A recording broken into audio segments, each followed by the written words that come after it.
Hey guys, and welcome to the Money Podcast. You know, you work years to pay off your debts. You scrimp, you save. You've put your extra dollars toward debt freedom. But what do you do with your money when you're done? How do you make the most of your finances now that you have new goals? And more importantly, what can you do to avoid falling back into that debt trap? That's what we're going to talk about today. I'm your host, Stacey Johnson. As usual, my co-host will be financial journalist Miranda Marquit. Hi, Miranda. Hello. Listening in and sometimes contributing is our producer, Aaron Freeman. Hey, Aaron. How you doing, guys? And today our special guest is Marcus Garrett, author of the book Debt Free or Die Trying. Hope we're not going to die trying. Hey, Marcus. Thank you for having me. I only point out now that I wrote it before the pandemic. Yeah, an unfortunate choice of topic or of title there. Exactly. We're going to talk about your journey, Marcus, and other people's journeys, how to dig out of that debt hole, and what you've done, Marcus, to stay out of it. Now, let's get the ball rolling, but before we do, a quick disclaimer. Should we discuss specific investments in this show, don't take them as recommendations. You know why? Because they're not recommendations. Before you invest in anything, you got to do your own research. You got to make your own decisions. Okay, let's get right into our topic. Marcus, tell me your story. How did you get into debt? What did you get out of it? Where are you from? What are you doing? Tell me everything. Hold nothing back. All right. I am from the great state of Texas, at least last I checked anyway. It might be a subject to debate. How I got into debt was I'll go to the quick version. We can go as deep as necessary. I had about $9,000 in debt when I graduated college, had most of my college paid for. I got my parents had gone through a scholarship fund that eventually went bankrupt. We could talk about that because they got credits. It was Texas Tomorrow Fund, and Tomorrow went broke, and they locked in credits. And then, as you know, college increased like 300%, and the fund went broke, but I got in there with a locked in fund. Whoa, I didn't know that. That's a wild story.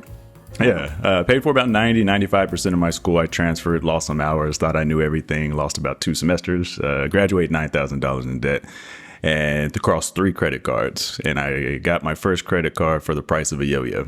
Some people got T-shirts, you know. I feel like I'm the only one that got a yo-yo. I got a gym bag. See? I got a gym bag. I feel like every millennial or Gen Xer has that. I was walking through the mall, and then they got me. So mine was a yo-yo. $9,000 in debt, and I got this is while you're in college. Yeah, this is while I was in college. So I didn't max anything out, didn't actually go too crazy. And then I got a consolidation loan, and at that time, I didn't know what the hell a consolidation loan was. It looked like a very, one low consolidation, like 1 monthly payment. I was like, oh, this is amazing. I'm getting over on the banks. And they sent me a check for $10,000.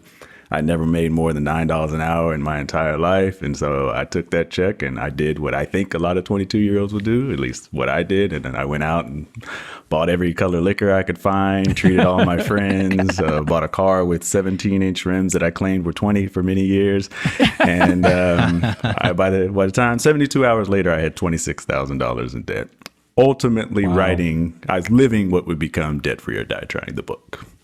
Now, how old are you, if you don't mind my asking, Marcus? Now I'm 39. 39. Okay. So you guys, I'm the old guy here. I'm 66. My co-host and our producer are in their 40s. So you guys are all about the same. And I have to say, before you guys start getting into your other sad stories, Miranda and Aaron, I have to say that when I was in college, there was no credit cards. And you know why?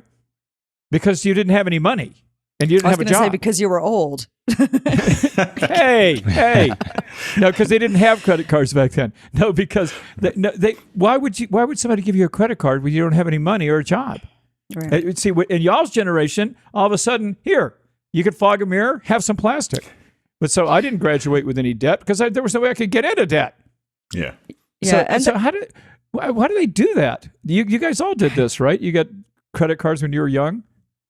Yeah. And actually, the Credit Card Act of 2009 was supposed to help kind of reel that back a little bit. But it was still pretty easy for my son to get a credit card all on his very own lonesome when he turned 18. So, they say they want to kind of do some checks, make sure you have a way to pay it back. But all it did was just start you out with a lower credit limit. And then if you show you can make some payments along the way, then they just start jacking up that credit limit. So Marcus, you got into all this debt while you were in college. Correct. And I wondered about that. So that's interesting to hear from the new perspective. I thought they made it illegal. So I think they made it illegal for them to actually be on the college campus to give them, you can't give them T-shirts and yogos anymore. But it's interesting that they're still getting their claws into these young children. So what was your degree in? Business, ironically.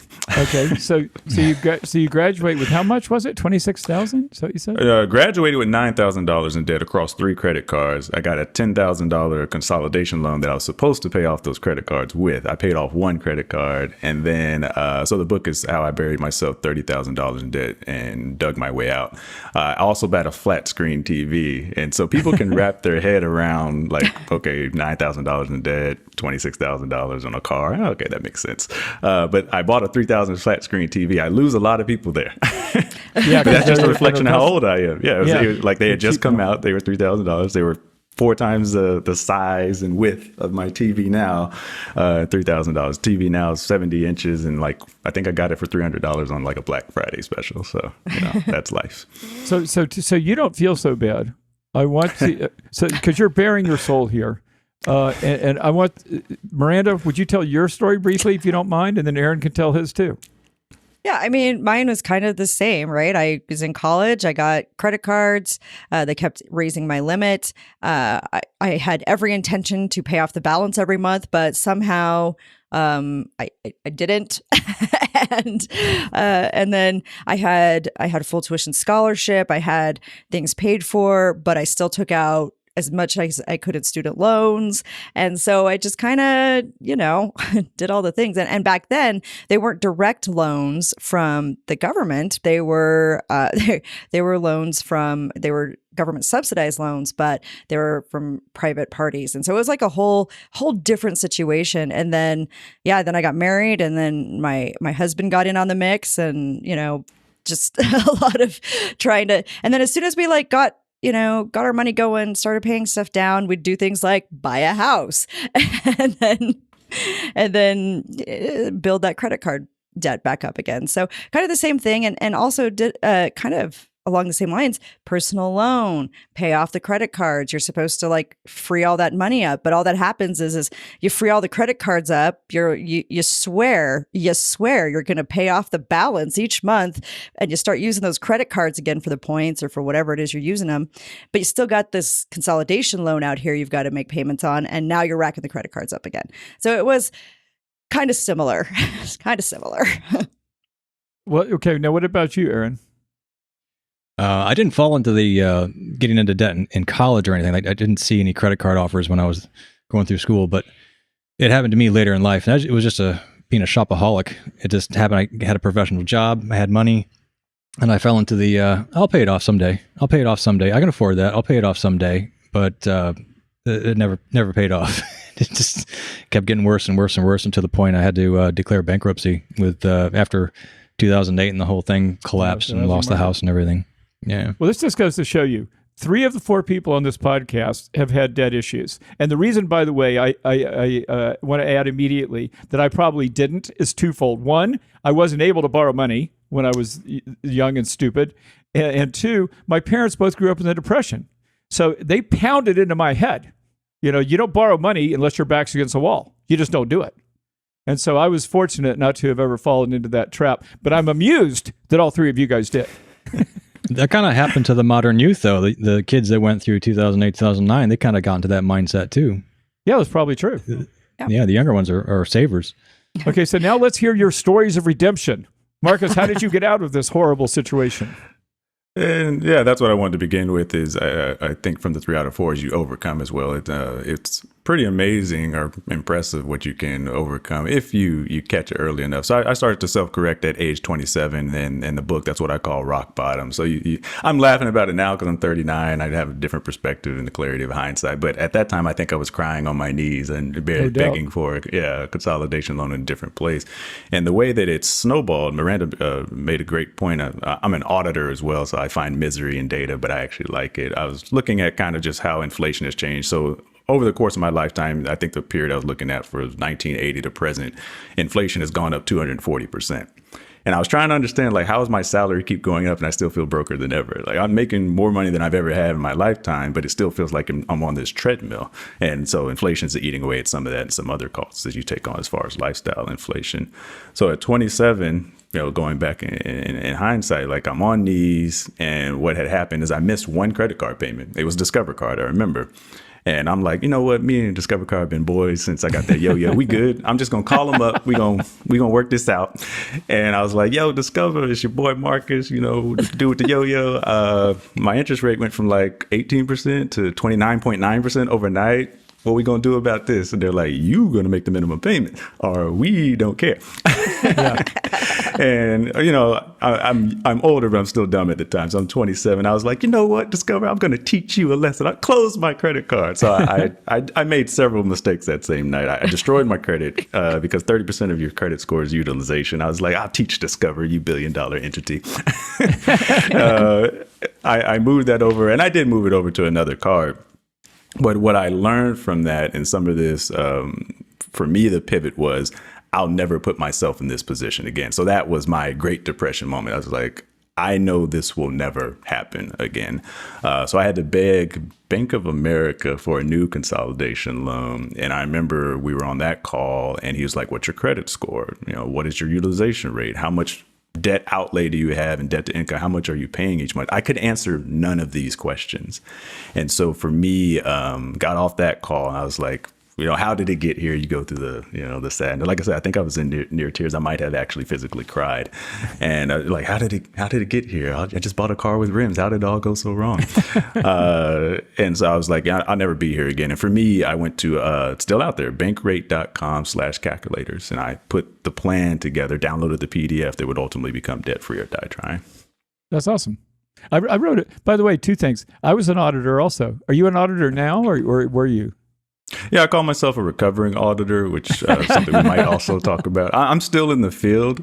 They give me like the golden hand because I've tried to get out of audit for like easily the last 5 to 10 years of my career. And I like, this is definitely a first world complaint. Like I get a raise like right when I'm about to leave. I get a promotion. It's like they almost sense that I'm about to go. They're like, how would you like to be a director?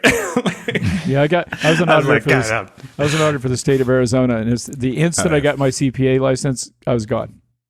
Yeah, I had narcolepsy. I mean, I couldn't stay awake when I was auditing. That's where I am now. I overstand. So anyway, give me some specifics. What did you do to turn your life around and get this all behind you? What specifically did you do? I re-released the second edition of the book in 2020. I dropped the first one in 2016, which really was just a digest of my thoughts. And luckily, some people bought it. I don't know why they did. So the 2020 version is much better. And it's more organized. And I work with an editor, actually, Jana, I forget her last name, but she's in the FinCon community. And we came up with a 4-step organized structure. So now it's DEBT is an acronym. So it's define the plan, which as I talked about, went to bankrate.com, downloaded the plan. No, it's actually define the plan. How much debt do you have? So I went to annual credit report, like, because I didn't even know how much debt I had. That was one of the first questions. I couldn't even answer how much debt I had. So I downloaded my credit report. And then define the plan. So how am I going to get out of debt? For me, that was bankrate.com/calculators. I'm not paid by Bankrate. I wish I was because I plug them all the time. And then the step 3 is actually build a budget. And for me, I used a 50-30-20 budget, kind of loosely, 50 for wants, 50 for needs, I should say, 30 for wants, and 20 to still allow me to do spending and saving and investing. And I started investing accidentally at age 22 and then got really into it around age 27. I no credit to me as my employer. They made me do it. And then trust the process. So define, establish a plan, build a budget, and trust the process. So that's the organized system that I use now. And I talk to a lot of people, as you know, as an auditor, putting a system in place. Like everyone has goals. Everyone has a New Year's resolution. 80% fall off by February. So you need a system and discipline in place. That's what I focus on now. Yeah. What about you guys, Miranda or Aaron? Did you use something similar to that when you were trying to turn your debt around, destroy it? Yeah, so kind of similar. I had to put in place, what I did is I'm a big fan of automating my finances, as many of you know, and that I talk about. And so one of the things that I did was just make sure that I set up that sort of debt snowball plan kind of a thing, where what you do is you figure out your minimum payments on everything, and then you choose one of your debts to focus on first. So you make sure you're making your minimum payments on everything. Then you focus on one debt first. If you want to do the debt snowball, that's your lowest balance. If you want to do what's called the debt avalanche, that's your highest interest rate. So you kind of decide what's going to work best for you. So So I said, okay, well, right now, as of this moment, I've got 150 extra bucks a month we can put toward the one debt. So I automated that to say, okay, well, we've got the minimum payment set up. Now I'm going to make an extra automated payment on top of that minimum payment for my chosen card and start there and just do it without thinking, keep it going.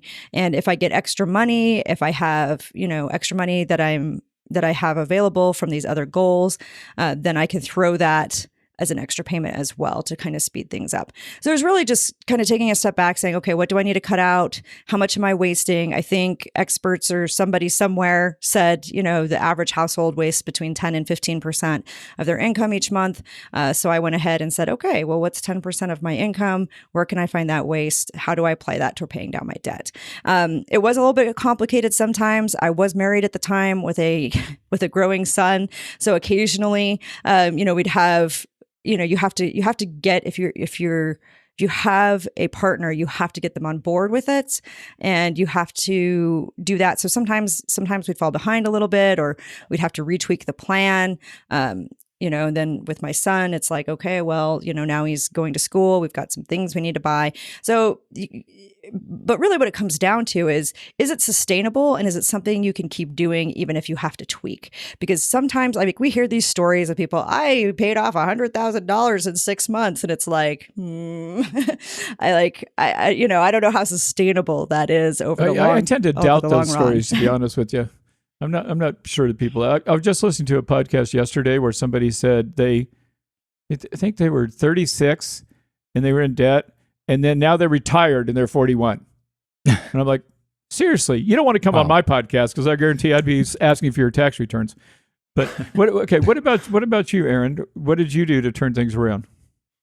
Well, I didn't self-actualize like Marcus did. I don't know how you did that. You looked at yourself and went, man, something's wrong with me. I don't know how you did that, because I got the punch in the face from my wife. He said, how do you make so much money? You have nothing in the bank. What's wrong with you? And she just beat me in the head for that. And then I'm like, okay, fine. All right. I admit it. I've something wrong with me. So, but she's also an accountant, is she not? Yeah. Yes, he is. He is. Yeah. So she woke me up to what was going on. And so then that's in our big whole thing is just, if you don't need it, don't buy it. And I'm kind of stuck to that model, and it's been working ever since. Now all we see is how much money goes out on the weekend with food and drink, and we're like, man. Yeah, I know. I'm there a lot of the time. We hang out together, my wife and Aaron and his wife. But by the way, just so you know, just because you paid off your debt doesn't mean there's still not something wrong with you. Okay. There still could be. Hey, but you know what, you guys? What we want to do next. Is to talk about what we do with the money we free up after we do deal with our debts. But let me take a really quick break. We're going to come back. We're going to have Marcus tell us how to invest after we pay off our debts. Be right back. And here we are, back again. So Marcus, we paid off our debts. We struggled through this. We swore never to do it again. What do we do now? Well, to speak a little bit to Aaron's comment, I can again take no credit as far as, how did I get here and self-actualize? I didn't. I get it from my father, and I'll give 2 quick stories. The simplest is he's always told me when I was growing up, I get into trouble. Probably, for example, when I was buying the car with rims or buying those bottles, he would have said, it's not your fault, but it is your problem. He used to say this quote to me and beat it in my head. So as I got older, I eventually started repeating it in the mirror. I look in the mirror, it's like, it's not your fault, but it is your problem.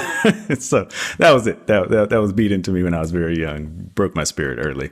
And then the other, one of those opportunities, actually at age 27, I also started chasing income. So, like most young people, I thought, well, I'm in debt, so money will buy happiness. I just need more money. That's the problem. I need more money. And so I moved to a job in Denver, 40% raise. Nice. And I, over that time, increased my salary from 22 to 30, 400%. So it was successful. I moved all over the country chasing money. And I remember one time I was despondent because I was too young to grasp my head around why money wasn't making me happy. And my father was like, wow, you're in the greatest city on earth that people are, move all across the country for. You're making $70,000 a year. You're like, and you've got this beautiful scenery every time you look out over the mountains. And oh, dang, oh, it's such a difficult life you live. So he's always giving me that perspective of like, reflect back on yourself. And that's when like I said, I was in the city of Denver. And the second time I actually got serious in air quotes about investing, because so I worked in public sector, so I had a pension. That's how I got into investing by accident. I was forced to do so, save 8% of my income, even when I was making $19,600 the first job. When I got to Denver, I remember some guys came from TI Aircraft. It was 2 of them. And they were like, hey, we're going to give a free seminar and we'll set you up with an investment fund. We'll pull it all and we'll do it for you. And I was like, oh, this is very interesting. Like one of those dispersed emails, it like goes out to everybody. 6,000, maybe. Yeah, I think 6,000 employees in the city. I'm like, this line is going to be around the corner. I got to get there early. And so, I go on my lunch break and I think these guys were like sleep in their chairs. They're like, oh, Mr. Garrett, what can we do? And I was like, yeah, I saw this. Am I in the right room? I saw this email where y'all would set up an index fund for free. And they're like, yeah, like it's like I was like they'd seen a ghost. I think I was the only employee that signed up that day. They rolled all my accounts and I set up my first index fund. And I could not believe how simple it was. It actually made me nervous because they're like, sign here. You just mail us a check for $20,000 because I allocated a few funds over the years. And I was like, these guys are going to take my money and have a hangover. I'm going to see them on the hangover cruise in Vegas. But it worked out. And I didn't even know what I was doing. It was free. It was paid for by my employer. And they set up an index fund. 27. 27. Okay. Yeah. And so that's you still do that's this still today? what I do to this day. Yeah, that's what okay. I do. I just happen to know more about it now. Yeah. So low cost index funds is what I use. Yeah, and all Yay! through like 401k or 403b, whatever type of thing. Yeah, that'd have been through a 403b, and I'm still in the public sector. Like I said, I'm still a recovering auditor and trying to escape. But the thing I tweeted recently, and some of this is just the age that I'm at as well. And I think you said this is audit is intellectually interesting, but I think over time I have, and I've talked to a lot of audit friends, you get frustrated with just being the limit of ability to actually implement work. I don't work in operations. I make recommendations. People ignore me. I come back next year and I go, hey, you ignored me last year. Thus, the findings are the same this year. No, we should totally have beer sometime, dude, because this is exactly what I do. I was a state auditor for the state of Arizona. I'm auditing school districts, county treasurers, and you make recommendations. They don't give a damn. They don't do anything different at all. They don't even care. I mean, this. By the way, this is 40 years ago, so I don't. It's the same. I could validate it. And it's like, why am I doing this? What am I doing this for? And I got the heck out. Actually, I bet you if I picked up one of your audit reports from 40 years ago, those recommendations would still be valid. They haven't done any of them. That is true. If they existed at all. Finding number one. Yeah, if they existed at all. So now, do you invest outside of your 403b? I started to in recent years because so now as I've leveled up in the career and as we're talking about here, it's just like, well, again, I have a mentor, fortunately, in audit. He's about 10 years ahead of me, and it's transactional. He really described it in a way that I couldn't wrap my head around, like my father's trying to do when I was 27, now I'm 39, and he's not my father, my mentor's in his 50s, I believe. And he's like, you're making more money, but it's still transactional. That's why you're not getting any emotional benefit out of it. And that's why you're getting frustrated. Yeah, like you still like it intellectually, but you're not getting any personal purpose or fulfillment out of it. I don't understand that. Explain. I don't understand what you mean. So I like the idea of audit. I still love doing research. I nerd out on this. I'm getting super excited about Financial Literacy Month. I've got a whole content calendar built out. No one cares about this stuff like I do. Well, maybe for people on this panel and FinCon. No, I don't. I don't either. I want to be clear. I'm not a nerd. Okay, yeah. I got out of that business. Oh well. It took me 20, maybe 30 years to accept that I was. I'm like, man, I'm cool. I'm a cool dad. No. And I still like, 5 elements of a finding: criteria, condition, consequence, the 5 C's, and corrective action. I love the idea. And I would love if people implemented the idea. But like you said, the block stops at I end at the recommendation, and thus I am ignored. I have a career of being ignored, and I'm still doing great. And I have auditors. I do training now. I have auditors still come to me like, how do I get people to pay attention to my work? And I was like, I've been trying to answer that for 39 years. No, but you were saying that your mentor was saying that it's the reason you're not getting pleasure because it's transactional. What did you mean by that? I get paid. Another auditor, you get paid very well to do something you're indifferent about. Oh, okay. And thus, because I thought money bought happiness, I'm confused because I'm like, I make more money than ever. Why am I not happy? which is a very auditor mindset to have. It's like, well, objective money should make me happy. And it has not. Obviously, I'm grateful for it because it allows me to have and live in a lifestyle that I'm accustomed to if I had to divorce myself. But I want more.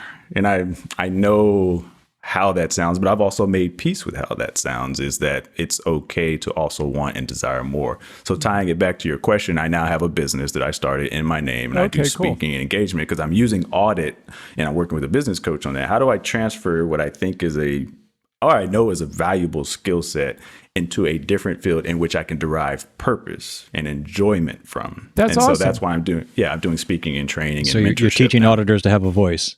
Yeah, and just auditors. expanding beyond that. Yeah, exactly. Yeah, expanding beyond auditors. And I think I'm tapping into something because, like I said, not every time, a lot of time after I finish a class, the auditors come up. They're like, "Yes, I relate to that. I'm having that exact same problem." And they're younger and older, so I'm just trying to figure out how to monetize or do more with that because, like I said, that's the golden handcuffs. I'm paid well to do something I'm indifferent about.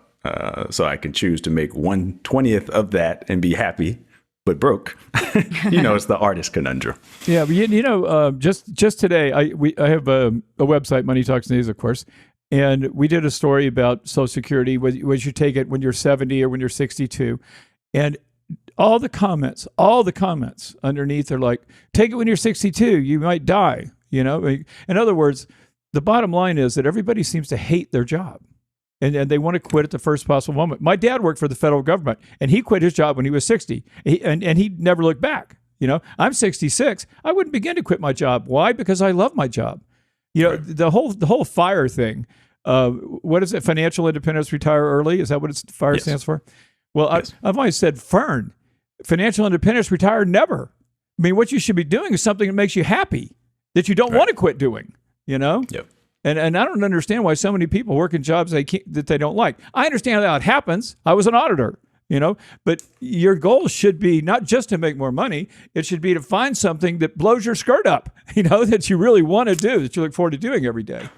And I think, I don't know how to tell people how to do that. I lucked into what I do. But it seems to me like that's the whole purpose. And that sounds like what you're trying to do. And actually, I shared this recently. I shared it today. There's a LaCroix LeRae or something like that. She's an FBI agent. She does speak in this space. And she said it. She's a former FBI agent, so she's pretty blunt. But she's like, most people don't know what they want to do. And she's talking about 30 or 40-year-olds. And thus, transactionally, and honestly, I think college is guilty of this as well. It's like, get a job, get money, and then you'll figure it out. And no, you won't, because I got a job and got money. And a lot of people get jobs and get money, and you don't figure anything out. You just go through life confused. And the only difference being now you've left college, you've got no one telling you what to do. Yeah. So you've got to design your own plan. And I think you said a small word that is very big there is luck. So someone asked me yesterday why I went into audit, and I was in data entry, which is actually something I'm still interested in, doing data analytics. I made $19,600 that first job. I saw an audit job that paid $30,000. I was like, y'all have a good day. And I went over to audit. And then someone said, hey, if you get a certification, you can double your income. So I became a certified internal auditor. I just logic up because money buys happiness, right? And then earlier than 39, I realized it didn't. It's like, I've got all these certifications. I keep getting these promotions in a field I am completely indifferent about. Although I'm happy for my gainful employment. Miranda, chime in here because you're doing something that you love, right? Yeah. Okay, how did you get in? How did you find that? Did you seek it out? Did it come to you? Yeah. So I mean, so first of all, when I like what Marcus is talking about when we're talking about, looking for that income and updating that income, because first of all, we have to acknowledge that you can cut as much as you want, but eventually you run out of things to cut, and you just have to make more money if you really want to supercharge things and move forward. So I really like that point. So I mean, I did. I mean, I went to school for journalism. I knew I wanted to be a writer. I had a comms undergrad, and then I went and did my graduate degree in journalism and got a master's degree in journalism and started writing. Now, I fell into money on accident because I was actually a science writer, and I was writing for Discover magazine and physics and physics.org and doing that kind of thing. But and then one day, somebody approached me because I was on a content farm, and somebody approached me and asked if I would like to do this newfangled blog thing that was going to be the next marketing push. And they needed somebody to provide content for some retirement consultant's blog. And here we are. And so I started doing that. Have you always loved your work? Yeah. So yeah, I've always liked writing. I've always enjoyed writing. I've been lucky enough to be able to do it. Some topics are more boring than others. I mean, there's some topics that I'm like, why do I have to do this? Do you like writing about money? I do. Yes. Yeah. So once I fell into it, I started learning about it. And that's really how I started developing my own money philosophy and figuring out what I wanted to do with my money and make it work as easily for me as possible. So yeah. I mean, well, my wife's a nurse practitioner, and Marcus, she told me when she was 5 years old that she knew she wanted to be a nurse, and I'm like, geez, I'm not even sure what I want to do now. You know, I'm 66. I just fell into the stuff that I do. But now I really love what I do. You know, I mean, I don't work very hard anymore, as a matter of fact, but I love having my own business. You know, I love speaking like you do. And you know, to me, it's the whole idea of life isn't to make a bunch of money. It's to find out what makes you happy and do that for a living. If it pays, that's what you should do. Right. That's what I think. Yeah. And now later in life, having a greater appreciation for that. And similar to what Miranda's talking about, I got lucky that I was in a field with a lot of transferable skill sets, which actually a lot of people outside of audit don't realize. So I had a director and we had like a ridiculous training budget. And I remember one year he was just like, anyone who walks through my office door, I'll approve training. And first of all, not many people walk through his office door because auditors are introverts who don't like to be in front of rooms. I was like, okay, can I take speaker training? Sure. Writing training? Sure. You know, like anything, data training? Sure. And he actually paid for 2 more of my certifications. And I learned, you know, a lot of things from that. I still consider him a friend. He was in the same shop as my mentor, as well as like when someone invests in you, which is why I'm so big in mentorship now, is he saw a vision for me a little bit different because he wanted to keep me in audit. So he's like, I don't understand why you don't just niche down and do audit forever. You can do this career until I've now learned until you're like in your 80s, because my last boss was in his 80s. And I was like, well, I don't want to. I appreciate that. But just find those transferable skill sets. And now, like you're saying, I know I like writing. I know I like speaking. Speaking was going to be my most lucrative income prior to the pandemic. So it's coming back a little bit now. So now it's identifying what makes me happy, but also being honest with myself, at least the type of person I am, and probably our household as well. It's like, I do like money. Like Miranda said, like, I'm a person that likes money. I'm not going to be austere and living in a home down by the river. Like if I don't have to, unless it leads to something else. Like it'd be a very big home on a lake. Great. But like, that's taking some ownership on who I am. And that's why I can't, because I've had people like, well, just quit. Just walk away. Great resignation, great shuffle. I'm like, no, I'm good. I like where I've come to. I want to, you know, I want my cake and to eat it too, to be perfectly honest. Well, I'll tell you what, you should do, whatever you do, it should involve voices, because you certainly have one. I'd be a DJ. You should be a lounge singer. That's what you should do. I picked that up this year. I appreciate it. I just dropped my first voiceover project, so it is out there. Nice. Yeah, you got the voice. That's for sure. Garrett. Now, and notice, I want you guys to know that I didn't ask Aaron if he loved his job, if he was, enjoyed going to work every day, because Aaron works for me, and he better not say anything except for, yes, I love my job. Do you like your job, Aaron? I say threateningly. Of course I love my job. But you do, though, right? Yeah, I found out young. I had an awesome art teacher in 9th grade that showed me photography, and I was actually already doing that stuff before then. And I showed him my album. He's like, "Oh, you already know how to do this. I'm going to put you in my advanced class," and was doing it ever since. Yeah, so it just stuck. So we're all doing what we love. Well, Marcus is moving in that direction. Yeah, you are doing some of what you love too. I do. Good. But I like what Marcus is doing, though, because I mean, I think the human brain gets bored after a while, and you do so many things, and then you need something else. So you just keep your work is providing these things that to expand what you're doing, and you take it, and then you go into a different direction. Yeah, and I would point out or clarify, even perhaps for myself, because I am still gainfully employed right now, always under the threat of fire because we got some other things going on. Not financial independence, retire early. It'd be financially independence, no job. So that being said, is I still like audit. And what I realized over time, that part where I was in denial in my latter 20s and my boss was trying to tap into, and I think, Aaron, you said it as well, is like I said this about mentors, they see what you don't see in yourself about 5 to 10 years before you do. And that's why it's so important to have those type of people in your community, in your network, and supporting you, is I fundamentally like audit. And I realized that I have the way my brain works is perfect to be an auditor. It's just, I tapped into something that I was good at that I didn't know I was good at. That being said, I don't really derive too much purpose from it.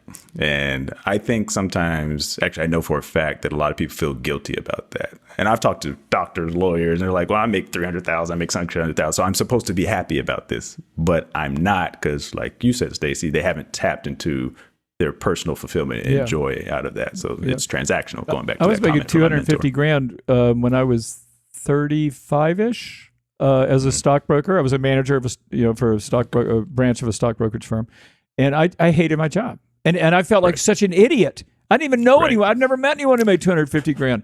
But but I hated. I didn't like looking at myself in the mirror. I didn't like what I was doing, working on commission. And so I changed my life. I got some help from my mentor. It wasn't my mentor. It was the guy who fired me as a manager. So then I went into TV news. But anyway, you know what? We're out of time here too. But one last parting thought, Marcus. There's somebody out there just like you. They need some inspiration to pay off their debt and to find something they love. What would you tell them? The inspiration to pay off debt, Miranda said it, I think, you can go to CNBC News and find someone that looks like you and emulate their story. I mean, CNBC dropped so many, I paid off X amount of crazy debt in 5 days. So I actually think that's a little bit easier. I think the space is actually a little crowded right now. Of course, you can go to themarcusgarrett.com and see how I paid off $30,000 of debt. Purpose, I think, is a more complicated journey, and a quote that I heard from Steve Harvey recently that I like. So now I'm listening to motivate. I've become that guy. I listen to motivational videos every morning based on a recommendation from another person that I trust. I used to get on Twitter and I'd be depressed the first 5 minutes of the day. They're like, stop doing that. Listen to these happy videos. And Steve Harvey said, the road to self-improvement is always under construction. Awesome. They're little 2-minute videos. And so that really helped me. Like, the journey is never done and the road is always changing and improving. And like Aaron said, the job didn't change. Audit, like you said, has been the same for 40 years. It'll probably be the same for the next 800 years. I changed and grew out of what audit can do for me. So now I have to solve for what the next step in my life will be, because the road to self-improvement is always under construction. That is awesome. And when you find your next road, I want you to come back here and share it with us. I appreciate it. All right, then. Anything else, Miranda or Aaron? Yeah, I mean, I just think one of the things that Marcus said that really struck me, if you're trying to stay out of debt once you get out of debt, is he talked about support and mentorship in his career, but that also works in your money, and it also works as you're getting out of debt and as you're trying to stay out of debt. So if you want to stay out of debt, make sure that you are associating with folks who can support you in that, who aren't always trying to get you to get outside of your principles, and to really know what your values are. A lot of the time we forget about that. So know where your values are, know what you want your money to accomplish, and that can help you keep focus on, okay, is this going to help me with my goals? Is this going to help me accomplish what I want to do? Is this going to help me with my purpose in life? No, then it's probably just going to put me back in debt. So let's really be mindful about what we're doing with our money so that we can stay out of debt once we get out of that. You never fail to impress, Miranda. Yeah. And Stacey's been my mentor, although I'm not 100% sure that's been a good thing. Oh, no, that's a mistake, dude. You need to rethink that. No, you shouldn't be my friend even, much less have me as your mentor. That's bad thinking. Okay, guys, we are out of time. But you know what? We are never out of topic. Dig a little deeper. You're going to find links to lots more info in our show notes. And remember, if your goal is to make more, to spend less, to retire rich, your online home, well, it's moneytalksnews.com. And don't forget to check out Miranda's online home as well. That is Miranda Marquit, MARQUIT.com. And of course, you want to see Marcus. His website is themarcusgarrett.com. Marcus, what's the name of your book again? Debt Free or Die Trying. Debt Free or Die Trying. Go to themarcusgarrett.com and you can also see that. And one last thing, if you do appreciate what we do, then do something for us. Subscribe to this podcast. Takes you 2 seconds. Really helps us. So if you like us, show us. and subscribe and tell your friends too. I'm Stacy Johnson. I'm Miranda Marquit. And I'm Aaron Freeman. Now you say your name, And I'm Marcus. And I'm Marcus Garrett. I should have told you that at the beginning. I didn't. Sorry about that. Okay, thanks for hanging out with us, guys. We're going to see you right here next time.